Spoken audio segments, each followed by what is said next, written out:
Welcome to a special year-end edition of the France 24 debate. I'm François Picard. Let he or she who has not bought that last-minute Christmas present on Amazon cast the first stone. As it nears its 25th birthday, has the Seattle-based firm founded by Jeff Bezos already conquered the world? Nowadays, wherever Amazon goes, consumers pay less. But also, say critics, margins compress for traditional sellers, whose share value then tumbles. We've talked a lot about Google and Facebook's outsized power, but does the real power ultimately lie with Amazon? We're only at the dawn of a new era for capitalism. The hot commodity is no longer steel or oil, it's information. Amazon not only knows the consumer habits of shoppers, it's got our postal addresses and our tastes. What with its very affordable Amazon Prime video streaming service and its highly lucrative AWS big data services. On both sides of the Atlantic, it's hurting traditional retailers like supermarket giants Walmart and Carrefour, and even going offline with, for instance, last year's purchase of Whole Foods. Amazon, which still minimizes its tax bill in Europe by routing profits through the likes of Luxembourg. This is another tale of globalization, a company the world has embraced, but which only plays by U.S. rules. As France and the European Commission consider regulation and taxation for the GAFA tech giants across the Atlantic, what's fair and just when it comes to Amazon? Today in the France 24 debate, we're looking at what you could call Amazon Almighty. And with us, innovation strategist Guillaume Villon de Benveniste. He's the author of 1,200 billion on the table, how to capture it, create jobs, and make France the Silicon Valley of 2030. Hi. The glass is half full, Guillaume. Thanks. All right. Also joining us, economist Anne-Laure Delat, Deputy Director of CEPI, the French Institute for Research into International Economics. Welcome to the show. Thank you. Hello, François. Ava Sieve, Principal at Consultants Quantum Media, teaches at Columbia Business School. Hello. Thanks for being with us. Sure.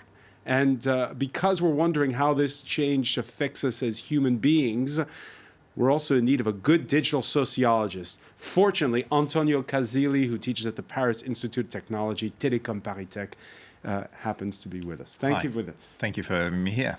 All right.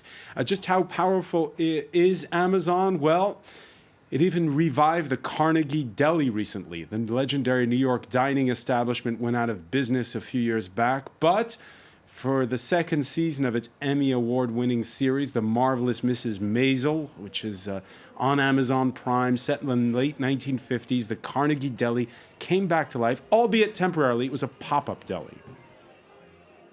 I mean, this is a once-in-a-lifetime experience. I mean, you come here and you're taking everything in, and the pastrami is to die for. It's a bee's knees in New York City. That was an actor, by the way. Eva, your thoughts on the power of Amazon? Well, let's do some stats, okay? So Amazon, as a percentage of total e-commerce in the world, is 5.6%. Okay? It's pretty small, excluding the United States. In the United States, it's 48% of e-commerce. So it's still pretty small out there in the world as far as the percentage of what is being sold. And they actually don't make money. So they're busy taking money out of the pockets of smaller vendors. But for the last 6-7 years, they've made less than 3% overall. Their international business is lost in 2017, which is the last year that's available, 6%. So it's negative 6% in terms of its operating income. But investors believe. Well, investing and operating income are completely different. It's a glamour stock. It just means that you have to convince people that they should be in there with you. And it doesn't really matter if you put your money in at a certain time and get it out at a certain time, whether or not the company is actually making money. Guillaume Villon de Benveniste, Amazon, which is rivaling at one point earlier this month with Apple as a $1 trillion company on the New York Stock Exchange. Is it overvalued? Well, there's a big debate on its valuation. There's a big debate in FANG stocks, Facebook, Apple, Amazon, Netflix, and Google. But what's interesting is that if you compare the valuation of Amazon with Walmart, Walmart's valuation is lower, and yet its sales are much bigger, because Amazon is making about Walmart is making about $500 billion in sales, And So Amazon. what's the lesson you learned from that? Well, there is some people that wonder if it's not too valued. The valuation is not too high. Personally, I believe that it's really creating a new way of operating a business with warehouse automation and an obsession with customers. And so maybe this valuation makes sense after all. Maybe it makes sense after all. Does it make sense, Anne Alderat? Well, I'm a bit surprised by the figures you just mentioned because Amazon and the rest of the big companies are actually making a lot of profit. There are rising evidence of market power concentration. So actually the influence of those big companies, the economic influence of these big companies is rising tremendously, and it might actually backlash against them. So when you're talking about overvaluation, that's the first backlash. Obviously, those companies have lost, if I'm not wrong, like 25% of their value recently. They were about to reach the $1 trillion market capitalization, but sky has a limit actually. So investors are not crazy. They know that the market has a limit, and maybe the profit they're making and the margin they're actually getting. So, for example, the markup of those companies has increased by more than 40% recently. How can this has to stop sometime? So investors probably price that, and they're getting aware that, this market share's gonna stop somewhere because of market limitation, but also probably backlash from by the governments, because some regulations will be implemented to restore competition. We can talk about the antitrust regulation that are being implemented currently. So there are a lot of political backlash against this market concentration by these big companies. And if I was an investor, I would definitely price that. It's interesting, this comparison with Walmart, right? Because one is a traditional supermarket, which now is forced to do a bit of online sales as well. And the other starts as just an e-commerce site, a bit like eBay was a few years back. And what is the real world these days? Is I guess the question I want to ask Antonio Casilli.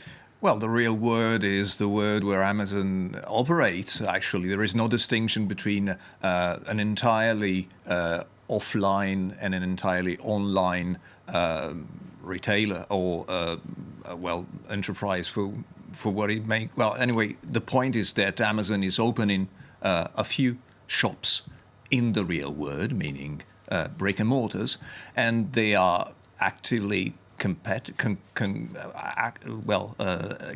working against other companies. But the point is actually that Amazon is not only e-commerce. E-commerce is just one of the pillars. The AWS, meaning the big data services, is another big part of Amazon. And the third part, which is rarely mentioned, is Amazon Mechanical Turk. The impact that Amazon is having on our very perception of work. Amazon Mechanical Turk is actually a service that Amazon launched 10 years ago in 2006, more than that, 2005, 2006, in the mid-notice. And that it was and it is an online market for labor. And it has, it has an impact on the way we perceive. Positive or negative? Well, it's actually introducing what Jeff Bezos described as human as a service, meaning that they just do piecework and people are paid 1-2 cents to perform micro tasks. So the impact, in my opinion, is definitely negative. Where are these people employed? Well, these people are mainly in the US, but there is a big part of them, at least 40 to 50% of them, who are in India. And this is having really a big impact on the way labor is distributed worldwide. All right, Amazon is hiring. This past November, it picked a suburb of Washington, D.C. and Long Island City, which is in the New York borough of Queens, for its new headquarters. It's a great day for New York City, it's an extraordinary day for Queens. For every dollar we invest, we're going to get back about $9, give or take. So to find the money that we need to invest in the subways, invest in schools, etc., this is a big money maker for us. A big money maker for us, he says, but not everyone's enamored. Locals worry the move will raise real estate prices, force out working families, while other points, and you heard it a bit in the voice of Andrew Cuomo there, to the big tax breaks offered to entice Amazon to New York City. U.S. Senator Bernie Sanders, a frequent critic of Amazon, he tweeted, "We must end the race to the bottom where taxpayers in one city or state are forced to bid against each other for desperately needed jobs. Amazon and other large corporations do not need corporate welfare. Instead, they need to pay their fair share of tax." A to C, if you're a New Yorker, tell us. I am. And, you know, Governor Cuomo isn't really well known for actually projecting in the future about how much money his state has. I mean, the state He has says a it's lot going to of fix the subways. We heard him there. Yeah, whatever. Okay. So I think that, to put it in perspective, Amazon employs 566,000 people, not including Mechanical Turk, which are contract people around the world.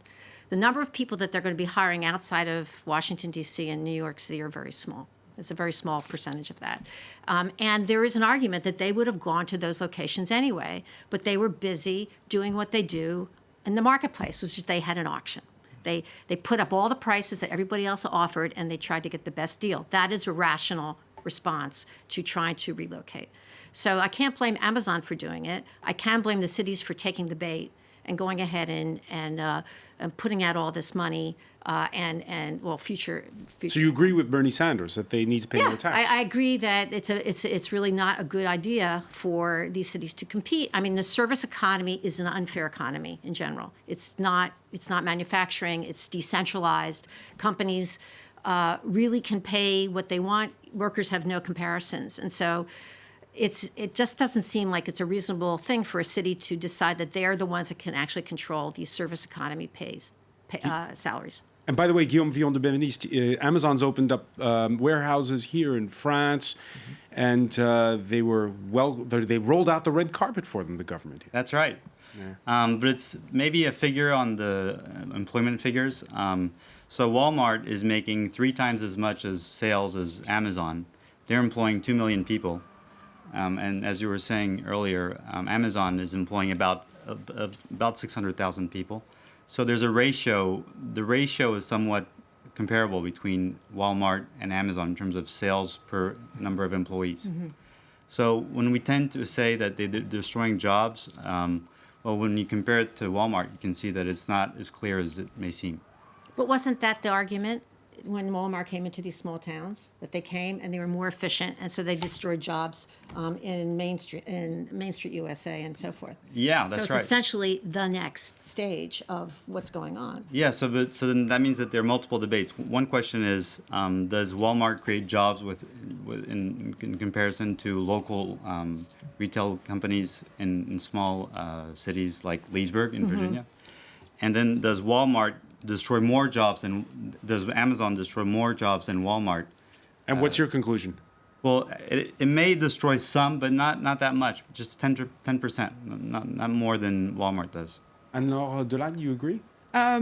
Well, I mean, the question is, do they destroy jobs? Another interesting question is that the big companies before these GAFA were actually employing much more employees in general. So these service companies or these companies are actually producing much less jobs than before. So to give a perspective, the 3 big car makers in Detroit were employing 1.2 million employees. This is not the figures you just gave about the GAFA. So in general, those big companies employ less employees than these big companies, employ less employees than the big one before. Then the second result that we have, that we know now, is that they are responsible for a part of the fall in the labor share. Like the way the profits, the value added is distributed between capital and labor. And there are rising evidence about that because of this market concentration, they have a lot of market power to pressure down wages. All right, so we're getting to the heart of it here, Anne-Laure. What do you do? What do you tell if you're a policymaker in Europe to consumers who like buying that last-minute Christmas present on Amazon? Well, especially if I'm in Europe, I'm trying to harmonize the tax, the European tax rate and the European tax base. Is there a place for Amazon in your future? Well, there is, but I want to harmonize the tax base. I want to tax the Amazon and the GAFA on the sales they are actually making in Europe instead of on the profits they're artificially transferring to Ireland. So especially if I am in Europe, on the top of my agenda, I'm trying to address this tax competition and this race to the bottom that you were mentioning before. And once that's done, you think that the small jobs will come back? So if you address tax competition and this race to the bottom, you're addressing the loss of tax revenues that we are facing in Europe. So there are projects. So the GAFA tax that is being implemented, that is trying to be implemented currently. The problem in Europe is that any decisions you make on tax requires unanimity. So as long as you have Luxembourg, Netherlands, and Ireland competing to get all the tax revenues, this will be difficult. But so just to answer your question, there is this job issue and there is this tax revenue issue.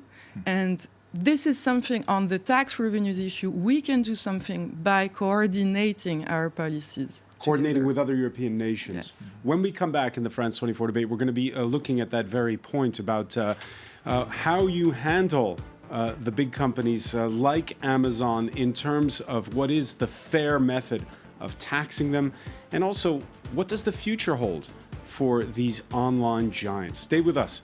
You're watching the France 24 debate.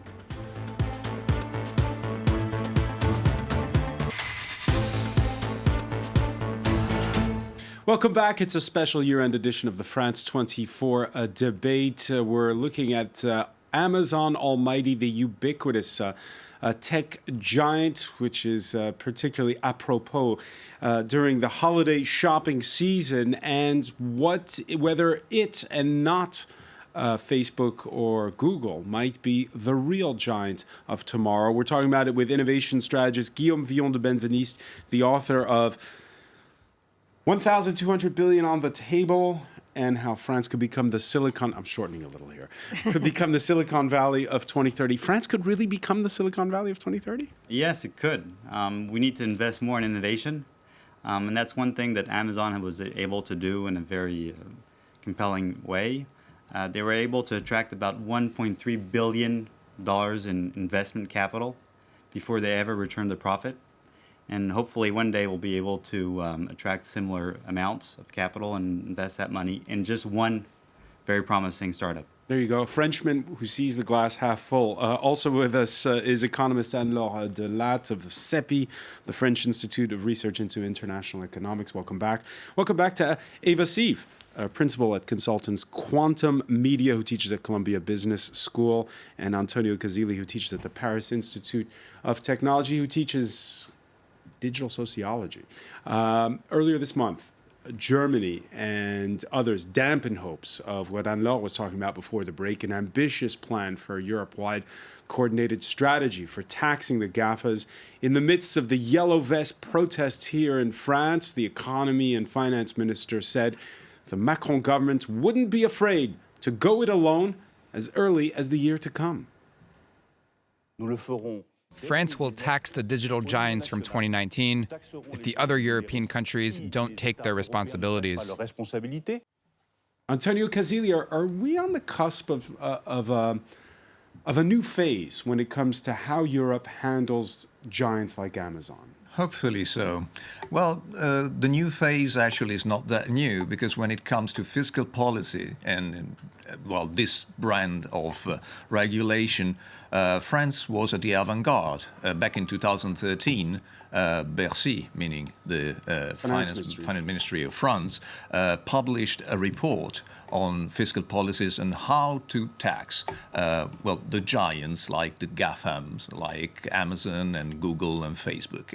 And the content of that report was basically that we do not have to tax them based on their sales, but based on the amount of data that they produce. And they also relate on the fact that these data are not produced by the big platforms themselves, but by the users. And users are citizens.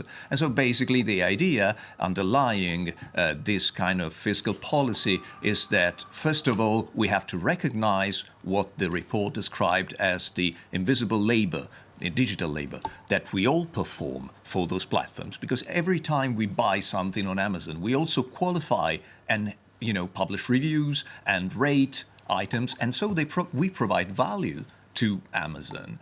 And based on this... Which they argue is the trade-off. Yeah, well... We're offering you a free service. Yeah. I would put a lot of brackets around that free, because it's not free at all. This is the actual best part of their value that they can actually leverage. And this value is generated by the users. And so any fiscal policy that would leverage taxes on them should take this into account and basically say, although your, headquarters are in the US or anywhere else for fiscal optimization reasons, you have the persons who produce value for you. They are in each nation, and we should levy taxes on you based on this. The data they're collecting from our purchases give them actually a lot of power. Compared to tiny competitors. The problem is, again, this market concentration, which gives a lot of data information to Amazon platform compared to other small competitors which don't have this capacity to collect those data. Then you are saying that levy taxes on this data and not on sales. We're not even there. I mean, we're not levying taxes on sales which are made in France. We're levying taxes on the profit which is artificially transferred to Ireland, Netherlands, etc. So there was a problem in the United States because sales tax are by state. Mm-hmm. And there was a huge fight, and they eventually took it up to the Supreme Court. And in fact, now you have to pay taxes on sales, even if, let's say, there's not a warehouse in your state. And now they're everywhere, so that was easy. And so I think it's logical to think that they should pay taxes on sales, and they should stop trying to launder it. And should users be, if I understand Antonio correctly, retributed for the fact that they're contributing to the wealth, because data, again, is the hot commodity and the information. So I agree with that idea, even as a business person and very pro-business, because, in fact, that is a value. However, the response could be just what the response was, let's say, in Spain, when they tried to get Google to pay for newspapers, for newspaper information on their Google paper, whatever it is, right? The newspapers just stopped publishing. They said, okay, fine. You want us to pay you for it? Well, we're just not going to give you the data. Mm-hmm. And what happened was the largest newspapers did fine because people just naturally went to them. But all the small players who needed Google News to get people to see their product, in fact, suffered. So I think what's happening is consumers basically benefit from concentration, because what's happening is all the data is known, the prices are known, and so forth. Okay? Now, they're not getting the tax support, but we would argue, if we were Gilets jaunes, that we don't want to be taxed. We'd rather just decide ourselves and screw the taxes. Sorry for saying that word, but forget the taxes and then go ahead and just let us decide. I'm not sure. Sorry. Because all the information is there.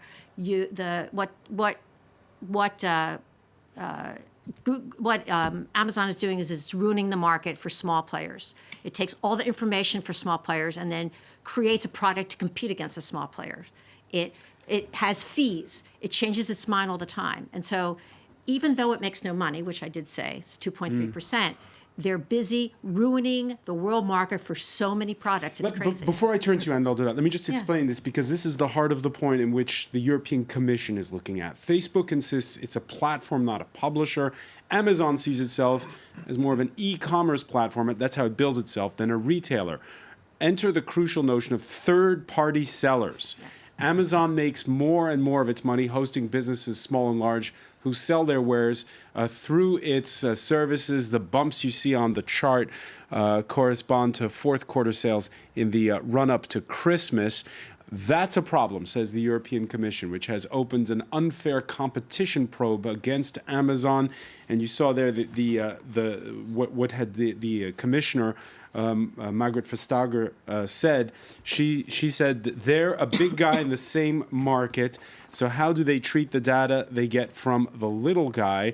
Does that give them an advantage that cannot be matched?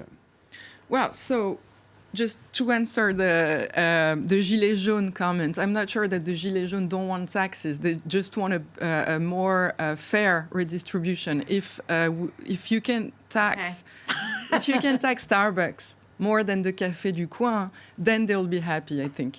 Well, on the anti-competitive, the antitrust regulation. Yeah, this notion, it's a little technical, right? Third-party sellers. A lot of our viewers don't know what that means. But Ada just explained it. The idea that basically there's all these small companies. You talk about Le Café du Coin, the equivalent of the local cafe, which has to use Amazon. Yeah. So this antitrust regulation, you were saying that it's technical. I'm not sure. Everything which is technical is actually political. So in the end, what you're seeing is that in Germany, so at the national level as well as at the European level, there are more and more pressures to regulate those big actors, which have actually taken advantage of their position, which is which is like closer to oligopoly. Which is oligopolistic position. So they've taken advantage of their position to bring out their small competitors out of the market, which we have seen also at the beginning of the previous century. Maybe we can go back to this after, but we've seen that before.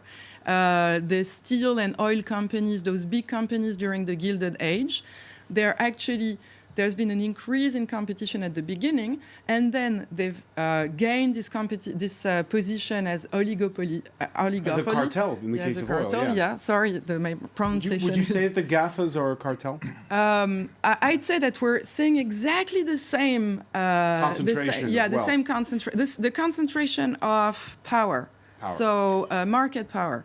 So, for example, when you were saying that transparency on data, on prices is beneficial to consumers, what I'm saying is that, yes, prices decrease, but they could actually decrease much more. When you see that markups, so the gap between prices and production cost has increased by almost 50%, that gives you an idea of the market power they have. Okay, this margin, the profits they've made, increase a lot. So we could actually benefit even much more. I'm not sure about the margins. The margins are terrible for them. The only margin that's good is the cloud margin, and that's only 10% of their business. All their other margins, as I said, the North American margin is only 2.6%, and the international division is negative 6%. And yet, Amazon Mechanical Turk is 40 to 50% the margin that they do. Correct, but it's tiny. It's a tiny part of the business. It is tiny. But the service economy is terrible for individuals. It's terrible, and so, whatever Amazon does or doesn't do, as things move from production and manufacturing to service, it's so hard for individuals to actually make a living wage. It's just the way it is in terms of central information and so forth. So, we can talk about Amazon, but I think there's this underlying problem of the service industry taking over versus manufacturing, which is much more productive. So do you agree, Guillaume, this is much more than just a fair system of taxation? Oh, yeah. And it's also a geopolitical subject because we're talking about the beginning of the 20th century when there was a second industrial revolution. A lot of these second industrial revolution companies were European, and a lot of them were French, in fact. And now, at the 21st century, none of these companies are French and none of these companies are European. Why? Well, because we have not invested in innovation and because we need to invest much more than in innovation that we're doing today. Can it be done on a supranational level, or it has to be done country by country in Europe? It's difficult to answer the question in that way. I'd say that my personal opinion is that it's a question of the quality of the investment decisions that we take. We're wasting a lot of capital today in France because we're not making the right decisions. It's based on intuition, where a company like Amazon is based on measurable metrics. And it's a test and learn process that does not exist at this point in the startup world in France. But I'd like to say also that Amazon is an exceptional company in the sense that in its first letter to shareholders, the founder of Amazon said that customer satisfaction is more important than generating revenue or shareholder revenue or dividends for investors. So he puts customer satisfaction at the highest level, the top priority. And so in a sense, although they're not paying taxes as much as they could in Europe, European consumers and American consumers are benefiting from Amazon in the form of lower prices. Antonio Casilli, what do your students think of Amazon? What's the street cred of Amazon compared to, say, Facebook? Well, my students, first of all, 50% of them are sociologists, the other 50% are engineers, so there is a definite split between them. Right. Some of them adore Amazon, they consider it like a success story. Others are completely horrified by it because of the impact it is having on the economics and on the social body in general. When it comes to Amazon as an economic entity, one has to take it has to consider that Amazon, in a way, is not like an enterprise. Again, it's not a company, it's not a firm like in the 20th century sense of the word. A platform is another thing. A platform is something halfway between a market and a company. Like a company, it has a definite structure with a hierarchy and limits some forms of, externalization. But as a market, as a marketplace, as an intermediary, again, it just attracts other people who produce value for them. So from this point of view, one should never evaluate what Amazon is doing and what it's doing with, its profits, for instance, using the standards of 20th century firms. Because 20th century firms have stopped investing, for instance, on innovation. And they're just focusing now on, the existing one, traditional one, incumbents. They're just focusing on dividends and producing dividends for their investors. On the contrary, Amazon and the other GAFAMs seem to, be motivated by this kind of ideal of we invest in innovation. And so from this point of view, again, we do not have to mistake the core business. The core business is not retail, is not commodities. It is data, because data is the asset that they can leverage to produce innovation. And we see in China these big platforms like Alibaba, which aspire to being a one-stop shop, right? Where you can do your social networking, your shopping, your social media, all in one place, which, by the way, is easy to police for the central authorities. Is that Amazon's ultimate aim?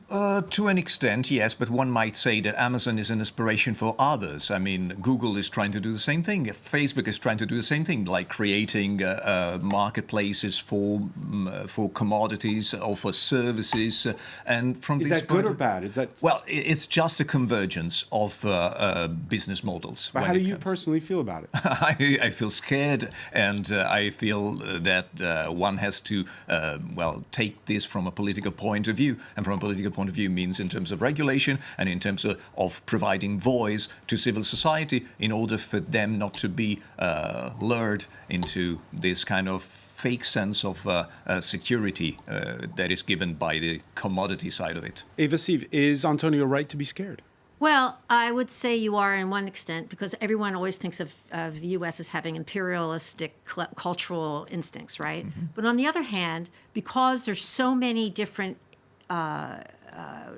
nationalities which can absolutely access this, and that their products, their information, their culture can be spread around the world to a lot of other people. On the other hand, you've got, small places in the middle of Africa who can in fact sell their product and get it out.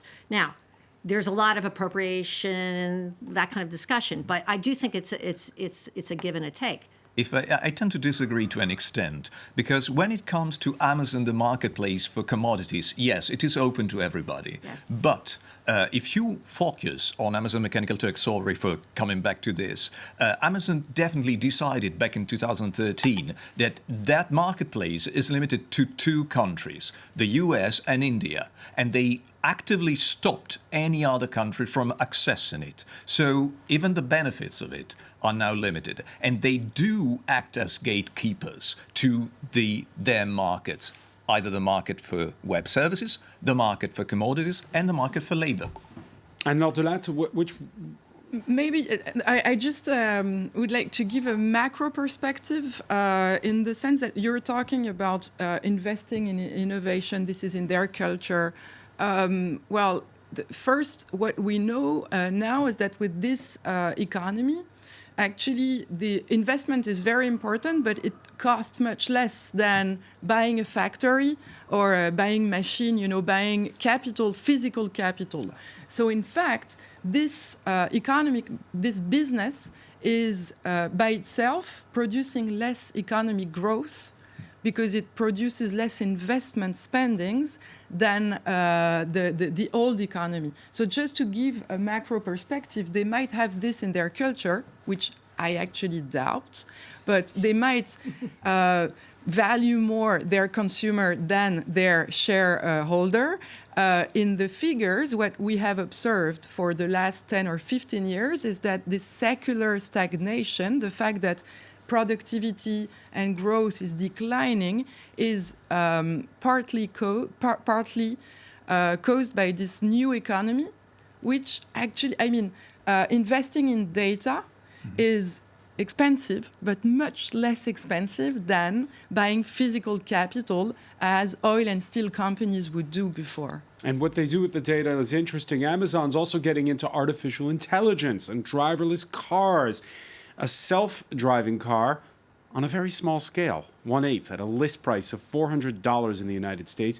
Yes, you can own an AWS Deep Racer. It's equipped with software that learns on a trial and error basis within an interactive environment. In other words, every time your little buggy there crashes, the computer learns something. Is that neat or is that scary, Guillaume? Both. It's completely changing how warehouses are being managed. And the promise is that it'll bring higher capital returns. And so in many ways, Amazon is providing us a view of what the future will look like in terms of logistics, packaging, picking, and delivery to the consumer. If you're a European policymaker, who's got more outsized power today, Facebook or Amazon? That's a great question. I think I would probably go for Amazon. That's Why? Well, because it has demonstrated an ability to go into multiple market spaces and disrupt incumbents, and Facebook has not been able to do that. They're the king of social media, but they have not been. Amazon has been able to disrupt book distribution, fast-moving consumer goods, food, fresh food, clothing, and tomorrow healthcare and insurance. Eva Sieve, at the outset of our conversation, you warned us that Amazon might be a giant with feet of clay. Listening to Guillaume, do you still think that? Yes. They don't make any money. They don't make any money. So this whole conversation about the stock prices is a red herring.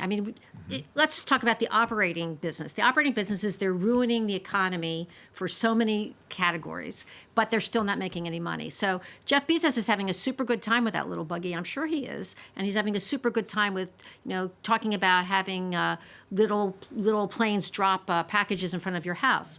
But it doesn't do any good for the overall economy. I think that ultimately, if the glamour part of the stock goes away, that part will go away. They're going to ruin the business. They're not going to bring in any more money into the economy, as you have said. And in addition to that, they're just going. Companies are just going to never be able to come back. Wait, so could Amazon, after dragging down the smaller competitors, could it just be a flash in the pan that itself gets dragged down? Correct. So let's just look at the book business in the United States, which is where it first went into. So it went into the book business, and it had this really deep inventory. But the deep inventory meant that it had these third-party salespeople, or what we call drop ship, which is it got books from the original warehouses and then sent them. Over time, it's 20 years now, right? They have absolutely wiped out any profitability in the U.S. book business. They have done their own publishing business. They've done their own, instant publishing business. And that part of the business still doesn't make any money. It is dragged down. It's killed all these other businesses. And who knows, as soon as everyone is dead, just like you've said, they're going to maybe raise the prices, and the consumers will end up not liking it so much. So I don't know about the feet of clay. I think they'll exist, but they'll exist non-profitably. And again, we're at the cusp of perhaps a change when it comes. Do the European policymakers get it? Do they understand what's at stake here? I don't think that they get it, especially because I'm not shaking her head too. I think they do, but I don't think that they get it, especially on one particular aspect. They do believe that Amazon is actively investing in automation, and this is the part that they get wrong. Because Amazon was transparent, was adamant about this. What they are doing is what Jeff Bezos described back in 2005 as artificial intelligence, meaning fake artificial intelligence, or as the French say, fautomation, faux automation, fake automation, meaning that the drones and the self-driving cars and the super-performing recommendation algorithms are just a facade, are just a puppet show that is there to attract investors on the one side, and the way they produce these services or these robotic solutions is basically by putting to work humans behind this facade. By humans, I actually mean micro workers who are clicking and providing data and providing solutions in real time. So the point that the policymakers are not getting is that instead of focusing on sales and data and automation, they should focus on labor.